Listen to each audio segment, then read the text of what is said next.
미국 뉴욕으로 이민 온 필리핀계 여성 마리아 파라크루즈는 뉴욕 포럼 대학에서 MBA를 취득한 후 미국의 유명은행인 시티뱅크에 취업했습니다. 그녀는 시티뱅크에서 경력을 쌓아 경쟁사 은행으로 이직하게 되었고 연봉은 20만 달러를 육박하게 되었습니다. 그녀의 친구들은 이민자 가족치고는 성공한 케이스라며 무척이나 부러워했습니다. 마리아는 신용분석가로 동종업계에서는 제법 알아주는 은행원으로 통했습니다. 그녀는 올해 35세에 적지 않은 나이로 일만 하다 보니 남자친구 사귀는 시기를 놓치게 되었고 사무실과 집만 오가던 그녀는 1m 50의 작은 키였지만 틈틈이 헬스장에서 운동하며 여가 시간을 보내고 있었습니다. 그러던 어느 날 그렇게 매사에 철저하고 완벽했던 그녀가 회사에 출근하지 않았습니다. 2003년 4월 14일 월요일 팀장은 주간 회의를 위해 직원들을 회의실로 모이라고 했으나 그녀만 아직 출근하지 않았습니다. 직원들은 그동안 단 한 번도 결근한 적이 없었던 그녀가 출근하지 않자 핸드폰으로 전화해 보았습니다. 그러나 수차례 전화를 해보아도 그녀는 전화를 받지 않았고 혹시나 고향 필리핀에 무슨 일이 있어 급하게 귀국한 것은 아닌지 걱정이 되어 시간을 가지고 조금 더 기다려보기로 했습니다. 팀장은 마리아가 3일이 지나도 출근하지 않자 비상연락망에 적혀있는 미국 내 친척과 경찰에 실종신고를 접수했습니다. 경찰은 마리아가 살고 있는 아파트에 도착하자 불길한 느낌이 들었습니다. 그녀의 집 현관문 앞에는 정확히 3일 전부터 두고 간 신문이 쌓여있기 때문이었습니다. 현관문을 강제로 열고 들어간 경찰은 집 안으로 들어가자 쾌쾌한 곰팡이 피는 냄새를 맡았고 그동안 누군가 집안에 들어오지도 않았다는 것을 알 수 있었습니다. 주방에는 설거지도 하지 않은 음식물이 가득한 그릇들이 쌓여 있었고 침대에는 방문을 닫아 놓아 눅눅한 습기로 가득해 있었습니다. 집안을 둘러보던 경찰은 누군가 침입해 마리아를 해친 흔적이 없는 것 같아 다행히 안심이 되었습니다. 일단은 살인사건이 아닌 실종사건으로 보아야 할 것 같았습니다. 마리아의 부모와 이모는 도시 곳곳에 그녀를 찾는 전단지를 부착하고 다녔고 마리아의 행방을 안다는 연락이 오기만을 기다렸습니다. 얼마 후 경찰은 마리아의 행적을 조사하던 중 그녀가 4월 13일 12시 은행 현금 지급기에서 400달러를 찾아 나오는 장면이 찍힌 CCTV를 확인하고 일대를 조사해보기로 했습니다. 그녀가 검은 옷을 입고 마지막으로 향한 곳은 뉴욕 애비뉴에 있는 허름한 아파트를 개조한 불법 피부 시술소였습니다. 그런데 그녀는 무슨 이유로 그렇게 많은 돈을 찾아 그곳으로 갔는지 의문이었습니다. 피부 시술소 원장 D는 이탈리아계 이주민의 부모 사이에서 태어난 남성으로 1959년 뉴저지에서 태어났습니다. 그의 환경은 그리 나쁘지 않아 학창시절 중산층의 부모 아래에서 성장할 수 있었습니다. 메디슨 고등학교 재학 시절 훤칠한 외모와 큰 키, 그리고 근육질 몸매로 수많은 여성들에게 대쉬를 받을 정도였습니다. 그는 학창시절 공부도 잘해 대학도 전기공학과에 입학해 공학도의 꿈을 꾸었습니다. 그러나 D는 대학 2년을 다니던 중 갑자기 중퇴해버렸고 건설 현장에서 노동일을 하며 일당을 받아 돈을 모았습니다. D는 노동으로 단련된 근육질 몸으로 변해갔고 볼륨 있는 몸매는 헬스를 해서 만들 수 없는 완벽한 근육질 몸매를 가질 수 있는 남자로 만들어졌습니다. 아버지는 공학도가 되길 바랬던 아들이 갑자기 대학을 그만두자 아들을 불러 서운한 마음을 털어놓았습니다. 그러나 D는 사실 고등학교 때부터 사랑하는 남자친구가 있었다며 자신은 게이로 살고 싶으니 더 이상 자신의 인생을 두고 왈가왈부하지 말라고 했습니다. 부모에게 모든 것을 털어놓은 그날 이후 딘은 더 이상 눈치를 보지 않고 떳떳하게 게이바 출입을 하기 시작했습니다. 딘이 게이바에서 춤을 추고 있던 어느 날 플래시바 게이바 매니저는 그를 처음 본 순간 반했다며 당장 댄서로 계약하자며 딘을 설득했고 학생 신분으로는 엄두도 낼 수 없을 만큼 많은 돈을 준다는 말에 낮에는 공사 현장에서 밤에는 댄서로 일하기로 했습니다. 매일 밤 수백 명의 게이들이 몰려드는 바의 무대 위를 장악했던 딘은 화려한 춤솜씨를 보여주었고 질퍽한 땀에 젖어 춤을 추는 딘의 모습을 보고 있던 게이들은 딘의 손을 한 번이라도 잡아보고 싶어 안달이 날 정도였습니다. 단 한 번만이라도 그와 잠자리를 같이 해보고 싶을 정도로 그의 인기는 초절정에 달했습니다.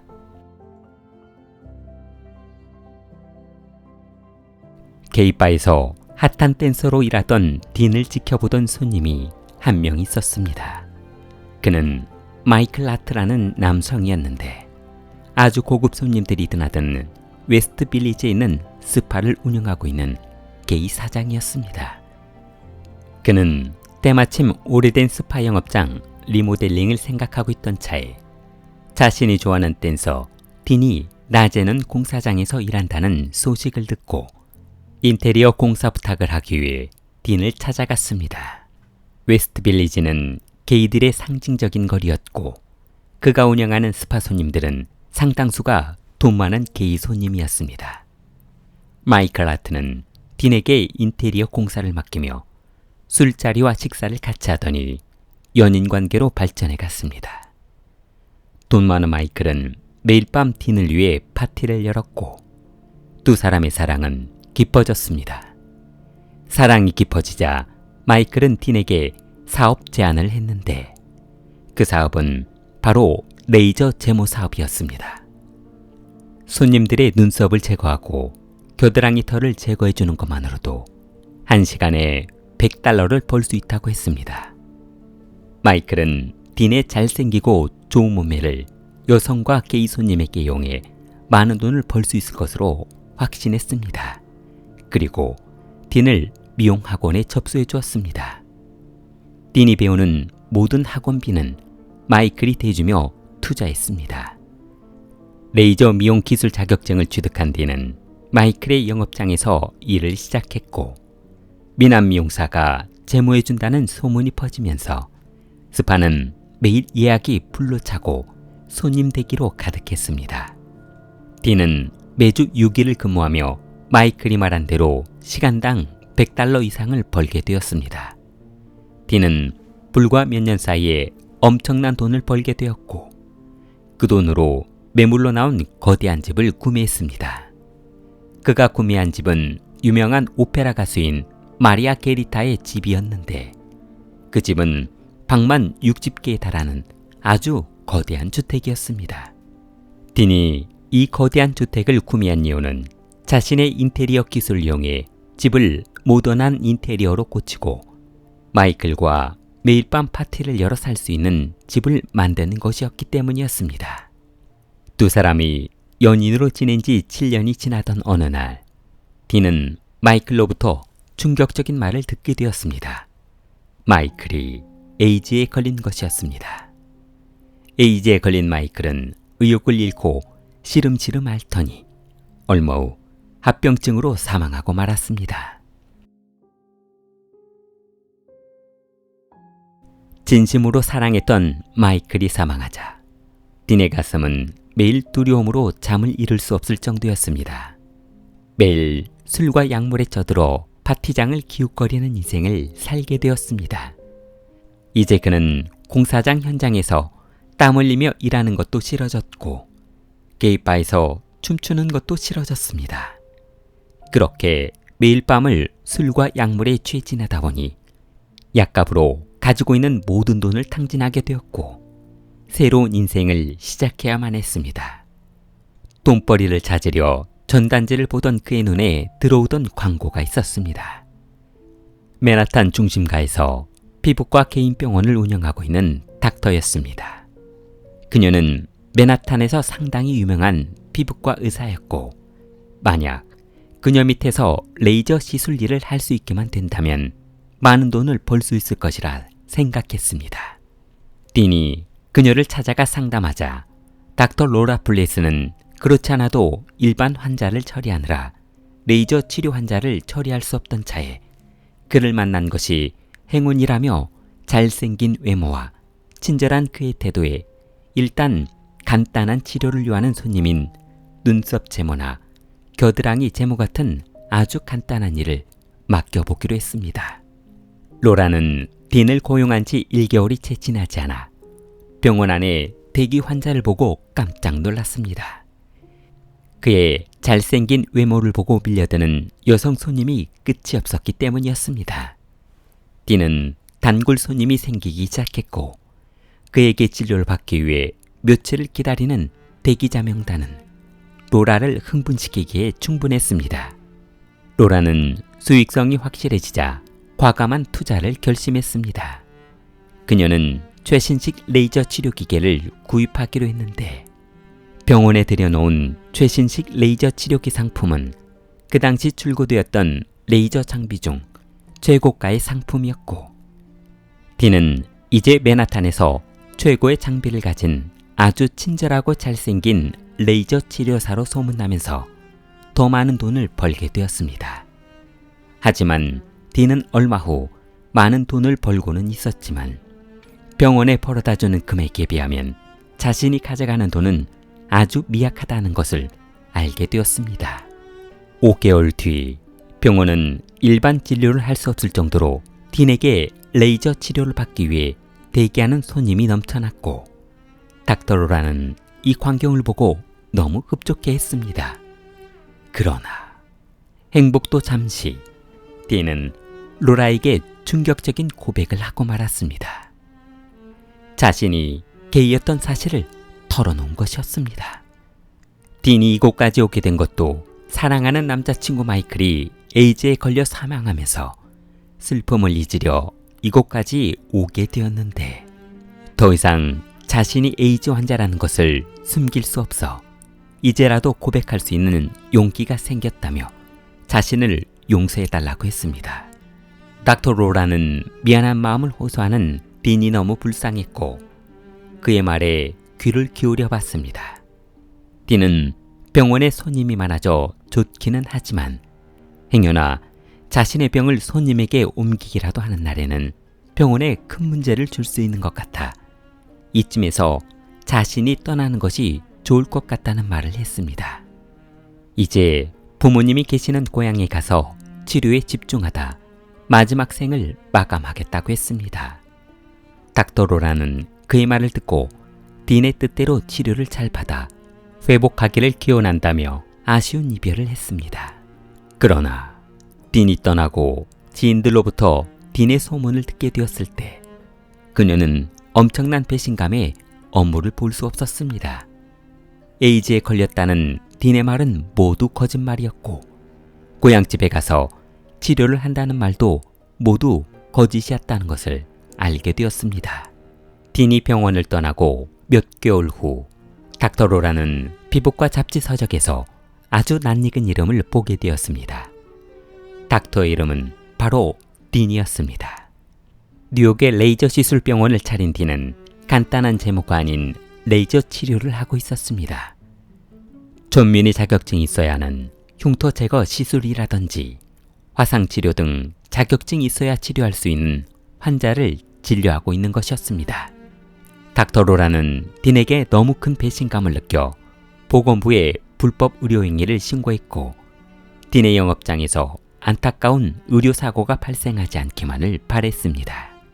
딘은 이전에 닥터 로라의 병원에서 일할 때 최신식 기계를 접한 뒤 전문의 자격증이 없어도 모든 것을 자신이 치료할 수 있다는 자신감이 생겨 개인 병원을 차리게 된 것이었습니다. 그러나 닥터 로라의 신고에도 보건부 직원들은 딘의 사업장 조사를 철저하게 진행하지 않았고 흐지부지 넘어가고 말았습니다. 1998년 딘은 세련된 복장과 서비스 정신이 뚜렷한 간호사들로 뉴욕 한복판에 피부과 병원을 오픈했고 매일 밀려도는 손님들로 북새통을 이루었습니다. 그곳에서 그는 닥터 딘으로 불리며 엄청난 돈을 벌게 되었습니다.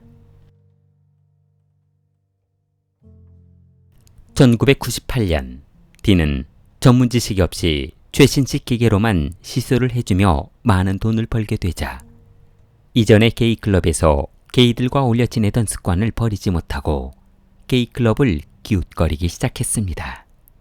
그러자 딘은 또다시 수많은 남성들과 약물에 찌든 밤을 지샜고 그의 상태는 심각해져 갔습니다. 단순한 성적 쾌락을 위해 사용했던 약물은 더욱 농도가 진한 약물을 찾게 되었고 결국 부작용이 발생하기 시작했습니다. 딘은 지속적인 약물을 공급받지 못하자 이전에 워싱턴에서 근무했던 닥터 로라에게 전화해 확인할 것이 있다며 2년 전 자신이 처방받았던 마취제 처방 전의 서류를 보내달라고 했습니다. 그녀는 딘이 괘씸해 서류를 보내주고 싶지 않았지만 별일 아닌 것으로 생각하고 사정하는 그의 부탁을 거절하지 못해 보내주었습니다. 그러나 딘은 그 서류를 가지고 닥터 로라의 서명을 위조해 마취제 공급을 받았고 그의 개인적인 용도로 사용했습니다. 결국 이런 사실을 알게 된 닥터 로라는 보건부에 신고했고 딘은 경찰에 검거되어 집행유예 3년형을 선고받게 되었습니다.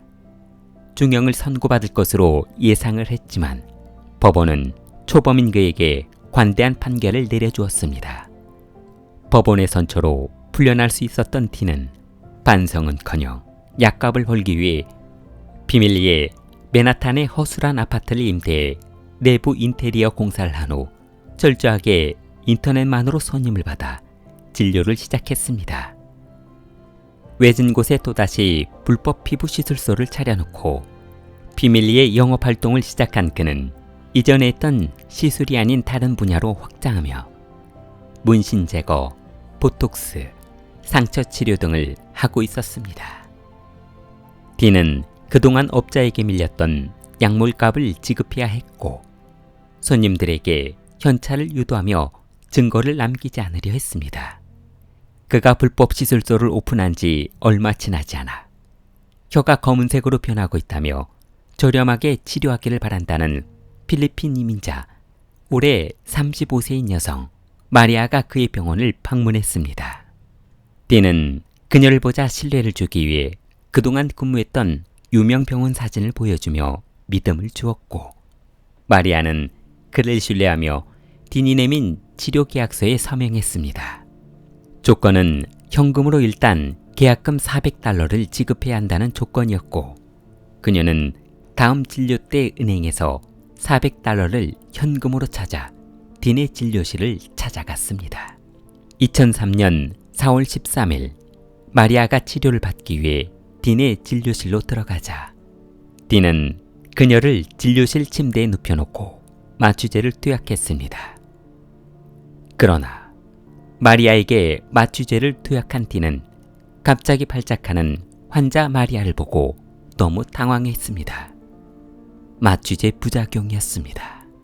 순간 그는 911에 신고할까 하는 생각도 해보았지만 만약 그들이 출동해 불법 의료행위를 알게 된다면 곧바로 구속될 것이 뻔해 흔적을 남기지 않기 위해 일부러 뉴욕 병원에 쇼크식 긴급 처리하는 방법을 문의했습니다.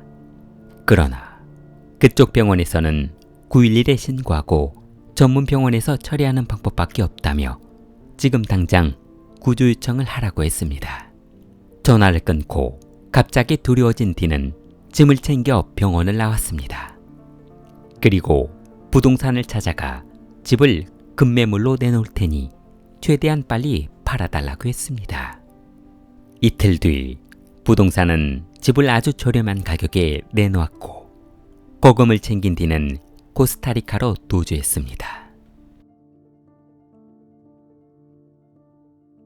얼마 후 마리아의 동료로부터 실종 신고를 접수받은 경찰은 그녀의 행방을 추적하던 중 딘의 불법 시술소 근처 방범 카메라에 찍혀있는 모습을 확인하고 딘의 영업장을 급습했습니다.